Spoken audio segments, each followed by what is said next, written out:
Welcome, I'm Mike O'Neill, the 10th person in the world to reach the top on LinkedIn, 30,000 connections. I'm going to show you here how to find, create, and promote content on LinkedIn. It's a really hot topic, and it takes two perspectives. The perspective of an individual, might be solo or an employee, as well as the perspective a little bit if you run this organization, this process here for the company. So you've got a company page that you can do some things with. We're going to talk about compliance a little bit, so I got everybody covered. But for the most part, it's a really fun, cool topic. And most of what you do here, you're going to be able to run with, boy, by tomorrow probably. I'm going to show you how to do it. So welcome to how to find, create, and promote content on LinkedIn. I'm Mike O'Neill, your instructor. There I am, blue form, ready to go. I'm a 17-year expert, but at this a long, long time. You can see at the top here that my 30,000 connections, I stay kind of right at that. I'm actually at 29,990 or so right now. I have to delete people to add them, and it's been that way since 2009. I've done a lot of this kind of training, so pay attention. I did get to meet the founder of LinkedIn. So I'm Mike O'Neill with Integrated Alliances. How to find, create, and promote content on LinkedIn is what we're up to here today. Been at this a long, long time. LinkedIn was less than a year old when I got started. And right now my connections is at 29,990 or so. I have to delete people to add, and it's been that way since, well, 2009. Done a lot of these trainings like this, so let's get started and see what I can teach you. So I got to meet Reid Hoffman, the founder of LinkedIn. He's the founder of PayPal as well, one of the richest people and probably in the whole world.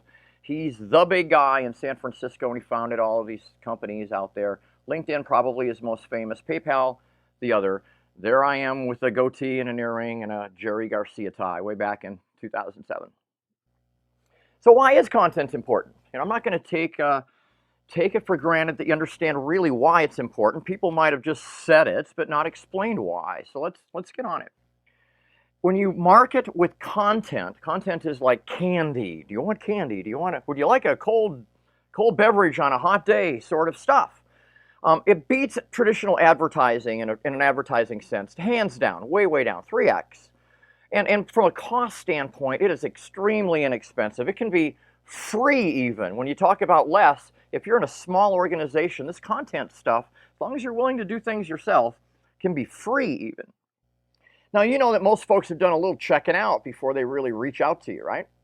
Before you talk to somebody, they've done a lot of work. They're 6/10 of the way there, as they say. And content is how you get them to be that way. And not just to be that way in general, but to be 6/10 of the way of doing business with you. So we're going to take a look at content today, and we're going to take it from a couple perspectives, all right? So companies have to look at vendors today, and they do. They have to, because of all kinds of constraints, look at their vendors as employees. I was in the telecom business for many years, and it was always that way.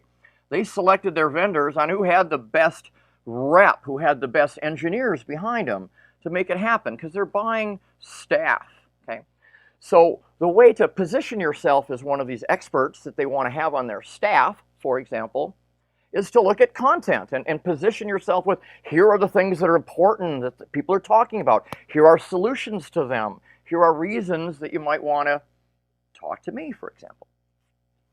So LinkedIn content and compliance is a really neat intersection, not for most people, okay? The compliance component of things really is complex. It's like having accounting laws and stuff of what you can and can't do. But there's usually a policy at a larger organization that generally tells you what you cannot do, what's not allowed, okay? Don't do those things. Now there's little workarounds, and there's anything that's not on that list kind of is something that you can do, as long as you keep your eye on morality and kind of stay within the scope of what the intent is that the company's doing. It's up to you what you do, as long as it is not banned, all right? Now some companies, larger companies, don't allow any sort of posting, liking, messaging, or anything like that at all on LinkedIn. It's pretty rare, but they're big companies. Here's why. They don't want to police it. They don't want to have to manage and wonder what you're saying and what you're doing. The answer is just no. Okay. So that's kind of difficult. Some of these things here are things that won't apply to you, right? There's other organizations that are, somewhere in the middle. It's okay to do these things, but some of them I want to okay.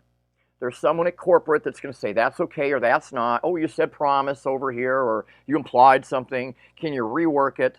That's not uncommon, and frankly, you're getting some free editing sometimes. It depends on how good the folks are. I've seen folks that actually do, edit your stuff and do a good job. Last, some may have software that actually interfaces with LinkedIn itself at the core level, talking back and forth through something technology I won't share here. And those folks can kind of monitor what goes on and get alerts when people do things. So you can do a lot of stuff, but you're being watched. Okay, and if you're being watched and you're doing the wrong things, don't do that. Okay, it'll be a learning experience, right? So there's some things you just can't talk about. You can't talk about them on LinkedIn. You can't talk about them anywhere when you're in a financial business. If you're in a business that's sort of it tends to be something that looks like I want to guarantee on that. Well, you can't guarantee some things, right? Particularly financial things, you can't guarantee. Okay. So just like everywhere else, these little things like recommendations and all, you got to keep it to yourself. Got to keep it to yourself. That's for different time, different day. But there's a little workaround. This is an analogy, and some of you can use this, and some of you can use just part of it. Tell a little story about life. All right. Celebrities are fun to talk about, sports figures. I like cars, so I had to put that in. So you make a little analogy, you tell a story about what truly happened to them, and just kind of point it out like, boy, that was a bummer. Don't let that bummer happen to you. And here's an article that kind of talks about that bummer. Okay? So think about how you might apply that, and compliance has a little bit to do with this here, but for the most part, this is free and open game. I learned this from a really good content expert. I learned it years ago, and we just talked, just like a week ago or so, and I told her about the show I was doing here, and oh, let me tell you about this. Oh yeah, okay, great. So when you link to something, okay, there's an important thing, because you're going to put links in, like I showed. You have to be responsible that what you have there is accurate, and it meets any sort of standards that the company might have in terms of promoting other stuff. If it's promising stuff and you're promoting it, well, that's bad, right? That's bad. Don't do that. So the external links are different, okay, than the internal links. Internal links are a little bit vetted, if you know what I mean. They've been looked at a little bit generally. It's the external links that you got to pay extra attention to. Even if Forbes or whatever, they might say in there that someone else promised something. There's deep sort of stuff. You got to read anything that you share. Don't just share something. You've got to read it all before you share it. So there's a number of places where content goes on LinkedIn, only like 5 or so that really matter. So let's go over them. First of all is your profile. You can post from there, and that's kind of like a combination between a tweet on Twitter and a Facebook post. It's got media, it's got a link. Okay. You have articles. An article is like a blog post, and a blog post is something that goes on a website. An article is something that goes on your profile. It's very easy. Company pages are something that you can do as an individual. You can create one. If you run it for your company, if you're running social for your company, you can post on a company page there. It's a really nice place to do. Groups are something else altogether. Now, people belong to groups. Companies don't really belong to groups, but they can promote them. So within a group post, it's very similar to a profile post. If you send messages to people, you can put links in them, and there can be a really systematic way to do that. That's my favorite. But some of this is for you, and some of it's for Jack, and some of it's for John, but not all of it's necessarily for everybody. So LinkedIn posts, let's dive into this for a bit. So posts are very similar, like I said, to Facebook and Twitter, right? You put a link in, an image, something to sexy it up a little bit. You're not generally just throwing out a piece of text, okay? That doesn't get much action. Piece of text with a picture. Now you got it. Piece of text with a picture and a link. Now you really got it. You get what I'm talking about. So it's so simple to do posts on LinkedIn. It really is. You don't have to figure out these big wild rules of these other platforms out there. LinkedIn's pretty easy. It's right on your homepage, right there. Take a look. You've always wondered, what is that square? What is this place here? Well, you click right into the box there, and you see your options here. Okay? So you're generally going to write your text somewhere else and paste it into here and do some pretty up. And we'll talk about the pretty up here in a moment, all right? In the lower left, you can see you can add an image, you can add a video, all right? So these other things down here generally are for higher level stuff. We're just talking about a really simple post. Where there's some special things with links that go in these posts, okay? And I've really got to show you. So when you have links in posts, you generally, the purpose of the link is your call to action. You want them to go somewhere to see something, to opt in, video, something else, internal or external. Now you can do that link with two ways, the www as we say, or the more difficult HTTP sort of link. In a www link, you don't get much action out of it. It just shows a nice little underline blue. But the HTTP does something more. So make sure you test this, all right? Make sure you test it. But the HTTP will look for an image at that other place and pop it up. Like I said, makes it sexy. You did a link and you did a picture and you got some more information at the bottom. There's even the website there. So you see all the things you get from the HTTP link. If they don't look good though, if they're promoting the wrong thing, don't do this. Just use the www. The stuff that shows up here is the sexy stuff. And it shows up in previews as well, not just when they go there, but these previews. LinkedIn articles. This is a big deal to create thought awareness, okay, to be a thought leader. And LinkedIn articles, were, like I said, they're like a blog post, but they're a little simpler, a little shorter perhaps. I've seen blog posts that go, 5, 6 pages to print them out. They're not the best ones, right? But blog posts are okay for that if the topic requires it. And you're generally not going to do anything more than like 2 or 3 pages of printed text in an article. Super easy, copy and paste from another place. LinkedIn loves this content and they'll promote it. When you put a hashtag in like we'll talk about, people see that hashtag or they search on hashtags, your stuff might show up. Also, you'll be shown to more people if you have an internal LinkedIn link. Now, some folks can't do articles. Just kind of depends on what your company allows and doesn't. So in creating an article, the article can be put in a number of places. Gee, didn't we just show this? These 5 places. So you've got a link to an article that can go in a post. There's the article that can go in any of these posts. And messages are really, really great for a LinkedIn article creation.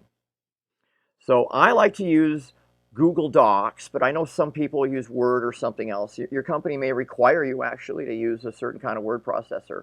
Then I copy and paste it in. So writing an article starts right here at the home page of LinkedIn. It's not start a post like I showed you before. It's write an article right down here. So when you get on in it, you right on in. There's a picture to be put in. A headline is your title, pretty important. Then you copy and paste information into here. You can add pictures into it, and you've got section headings that you can do. It's so simple, so simple. Now, if you want to add other people, you want to get some promotion from other folks. You go, boy, that's great content. How do I promote it? Well, I'm going to show you ways to promote it here. This is one of the first ways and the best ways, is to actually embed somebody related to the topic into the post. And you do that, you have to be connected now. You do that with an @ sign and you start typing here, like Greg Greenwood here, one of my clients, right? So you can do it with his company as well, Spiral Method, and put 2 links in that they get notified. Their notifications say you were tagged in a post. And then they'll probably go in and like it, comment, share on it as well. And now you see how this sort of spreads out there. You do this especially with folks that are important. Greg's a pretty important guy. So I've got some little tricks on how to write content, okay? Things that I've learned over the years, things I've learned from other experts. So the quick and easy way is start with simple bullets. Write your ideas down on a notepad. First of all, start with a topic, right? We'll talk about topics in a moment. This is the method. Start with some bullets, turn them into longer sentences. A longer sentence isn't too far away from being a paragraph, okay? And paragraphs can get separated by some section headings now and then, and even an image now and then, okay? So the how to write it part is here. This is an example, all right? I'll give you a real example here from one of my similar clients, all right? So first of all, they're in the business of selling software that backs up their employees' phones. Okay, so specific phone data, not the whole snooping phone data, but there's apps on the phone that they want to back up perhaps. Okay, pretty common. So users want to know that their data is secure, right? If they're gonna let you into their phone, they want to know what are you doing there. You know, they got to have some trust there. Okay, users might have many devices. Seriously, I got a Mac. I got all three. I got a tablet too. Boy, all this stuff, right? We got all these things. Okay. They want to know that they can get to their data anywhere. That's why it's put into cloud and on their phones. They want on their phone in particular so that it can be where they are. Okay, and many times though that data really is pointing to something else. Part of the data is local, part of it's not. So that they want to know about that. Version control, really important. If they change something, they have to have an audit trail. Really important in the financial industries, having an audit trail, version control, big deal. Now, it's really important to have a simple user interface on the user side, and it's got to be really attractive to administrators. Wow, got to be cost effective and quick. There's your article. It just comes from sales conversations that you've had, knowing what people want, finding 3, 4, 5 things to kind of throw together. One really big topic might work fine. Okay, end it though with a call to action, so you kind of have some place to send somebody. All right, even in an article that is the end of the call to action, it's got its own call to action. Go to our website. So the titles matter very, very much. Not just because the title sort of has a little clicky this or that, but it turns into a URL. So you cannot change this URL. You can change the title later, but the URL is fixed in print. You can delete the whole thing and start all over with a new URL, and I have done that, or the URL wasn't planned right or had a typo in it. Okay, be very careful here. I've done lots and lots of articles. I did test articles doing all kinds of stuff. Your little emojis don't show. They take out words like in, small words, and it shrinks down. So this is going to show in messages and all in some places, so you got to have it look nice. Images are another really big deal. Okay, so in an article, you've got an image up at the top. Okay, it shows up in these previews to people, and it's got to be sexy. Sex it up a little bit. All right, a tall image is not so good. It's got to be wide, wider, wider. Okay. Within the article, you're going to embed some images. Maybe 1, 2, 3 images, perhaps. Make it interesting and break up the text using an image or 2 or 3. Now, there's places to get free images. I like Pixabay because I'm just really dialed into it. And when I grab pictures from Pixabay, I grab this is from John at Pixabay or whatever, and there's a place to put that in. It's called accreditation within the LinkedIn article. So let's talk about some examples. Here we go. This is the article with Costa Rica that I talked about. See how it lays out. There's the title, the image. Notice part of the image got cropped, okay? This is the form factor of it. I put in a taller image. I had put in a couple different images, and I didn't like the way they cropped, okay? Now, if you want to crop it yourself before you put it in, that's a good idea. There's a certain size for it when you see there within LinkedIn there when you go to do it. So that name is just so important.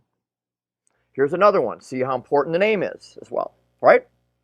So we've got the title, the name, image, and all you see here. Down below, you'd see all the text mixed up with some other stuff. So writing tools.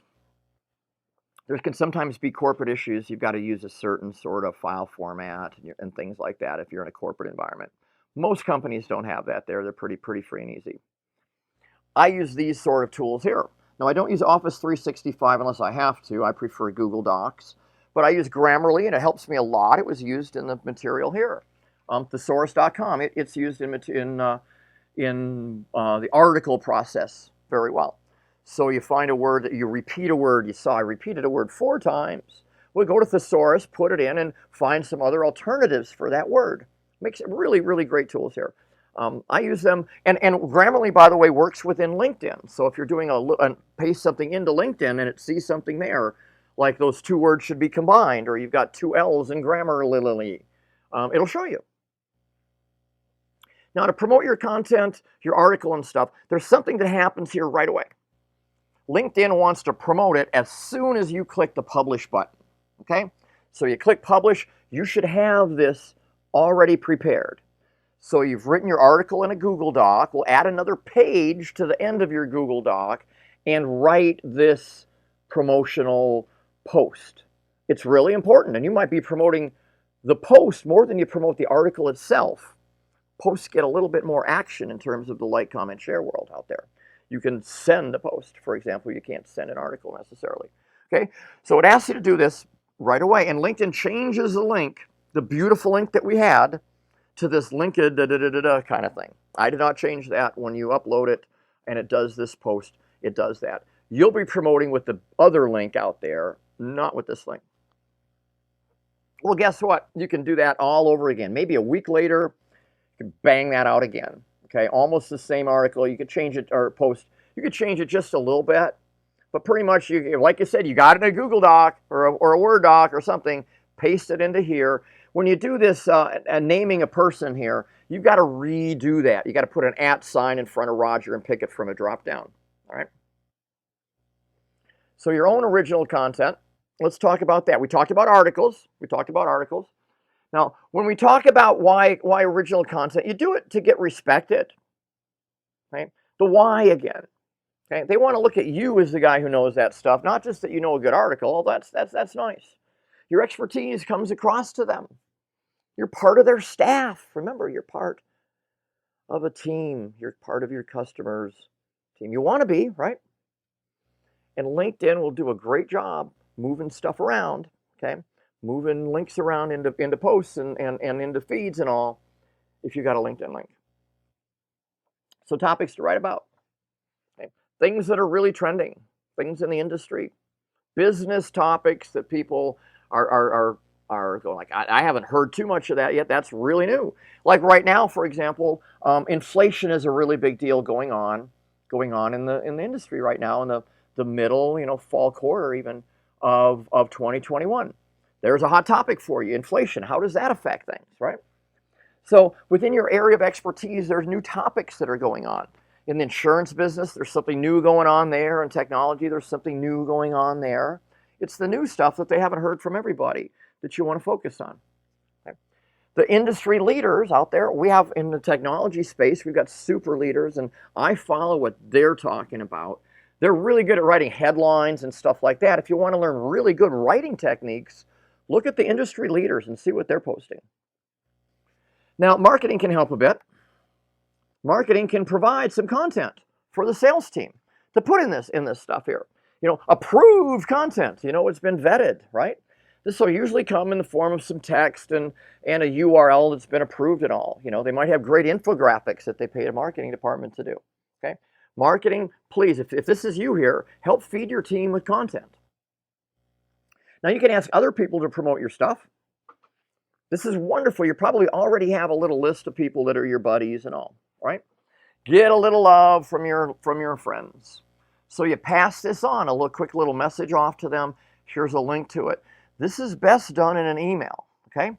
So you send an email to a list called My Bros or Promoters or Peeps. I have one called Peeps. I have a Denver Peep, Colorado Peeps, and a Minnesota Peeps list. And I send a note like this out to them to ask if they could promote something for me now and then. Of course, I'm always there to do that for them. And sometimes I promote it from all 15, 20, 30 or so of our clients that we're working with, because it's a really good post that they would want to promote as well. LinkedIn group posting. This is an area where first of all, you got to join the right LinkedIn groups for this to matter, right? You join groups where maybe your customers are. That's the idea here. So to post within them is pretty easy. You post just darn like the LinkedIn profile post, doesn't it? The LinkedIn post that happens on the home page that goes on your profile, heck yeah, it does. It's pretty much the same thing here. Now, you might find that they're not going to put your post out right away, okay? They want to vet it, okay? They want to see stuff, so there's nothing going on there that they don't agree to. So read the rules for the groups before you join them. Well, actually, before you post on them as well, okay? The rules generally have to do with the rules for posting, okay? And so watch the rules. You can put content in LinkedIn messages, and this is my favorite. Okay, different strategy here. Okay, first degree connections, hallelujah, we send them a LinkedIn message with a link in it, right? Second or third degree connections, first we got to get connected, and then we can send those messages. Okay, a little bit different. So the message contents always has text, always has a link, almost always has a link. If you had an image in it, a PDF, that kind of stuff, you can do these sorts of things in a LinkedIn message, okay, just like you can with a post, very similar. PDFs is something that you kind of only do in certain cases. New stuff, I'm going to show you here. Audio and video is really new. So the basic message looks like this, has a URL in it, just kind of like that. Hey, I think you'd like this. Okay. Remember, you got to do the HTTP sort of thing to get this to pop.